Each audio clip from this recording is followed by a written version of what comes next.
Excellency Mr. President of the French Republic Mr. Emmanuel Macron,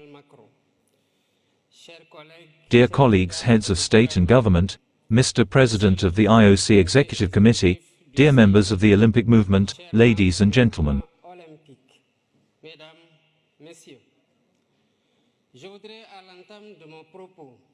At the beginning of my speech, I would like to thank President Emmanuel Macron and Mr. Thomas Bach, President of the IOC Executive Committee, for their kind invitation to this Summit of Sustainable Development Games in the run-up to the Olympic Games in Paris in 2024.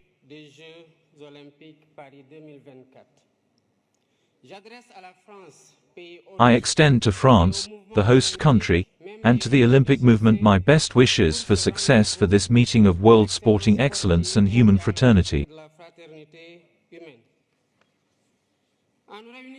By gathering here under the seal, under the banner of Olympism, we are keeping alive the ancient tradition of the Olympic truce, celebrating the ideals of peace, security and mutual understanding between peoples.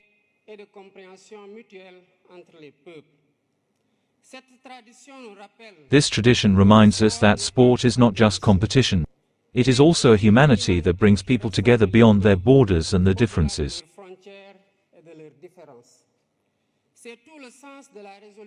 This is the whole meaning of the resolution of the United Nations General Assembly on building a peaceful and better world through sport and the Olympic ideal.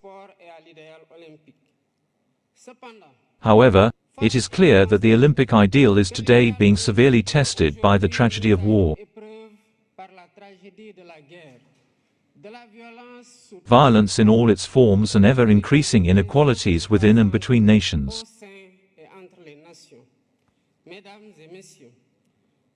Ladies and gentlemen, this summit, which is part of the continuity of the Paris Pact for Peoples and the Planet and the prospect of the Summit of the Future next September in New York, calls on us to urgently work more resolutely to achieve the Sustainable Development Goals.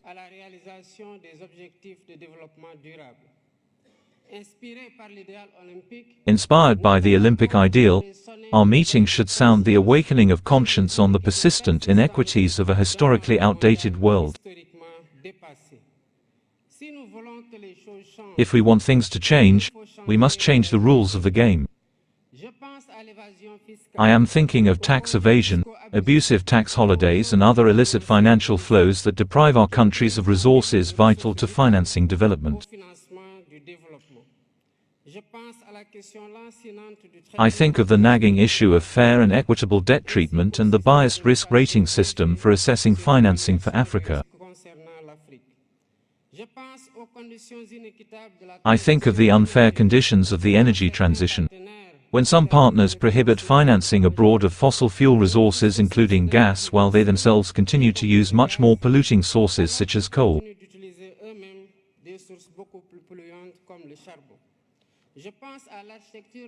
I think of the architecture of global economic, political and financial governance inherited from the Second World War, whose composition of bodies and decision-making processes no longer reflect the realities of our time.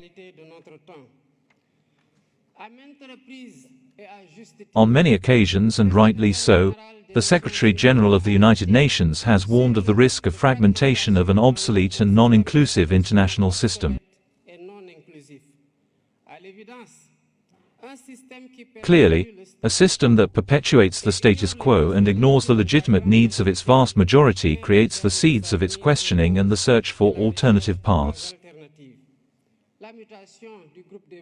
The transformation of the BRICS group into the broader global south shows how much the international system is contested and how urgent it is to reform it to make it more inclusive, fairer, and more transparent in the understood interest of all.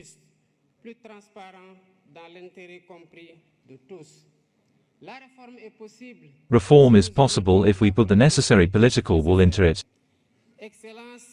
Excellency, ladies and gentlemen, in 2 years, Senegal will host the first Olympic event in Africa with the Youth Olympic Games. This is an honor that we share with our continent. Thank you to President Thomas Bach and thank you to the IOC members for the unanimous choice of Senegal to host this historic meeting of world youth.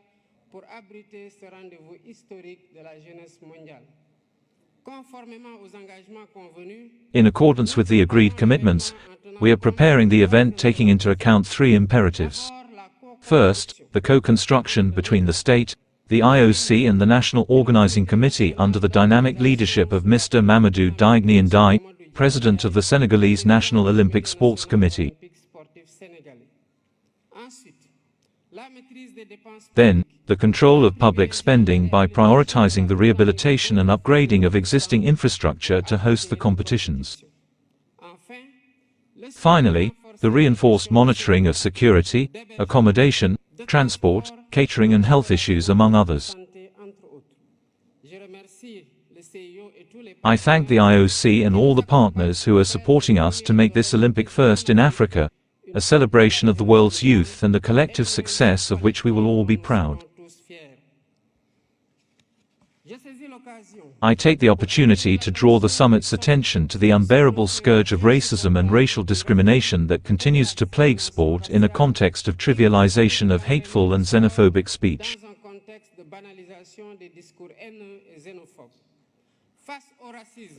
In the face of racism,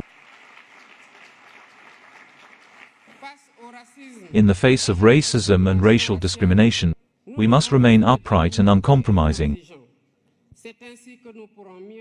This is how we will be able to better protect the cardinal values of Olympism and celebrate together its magnificent motto Siccus Altius Fortius. Thank you for your kind attention.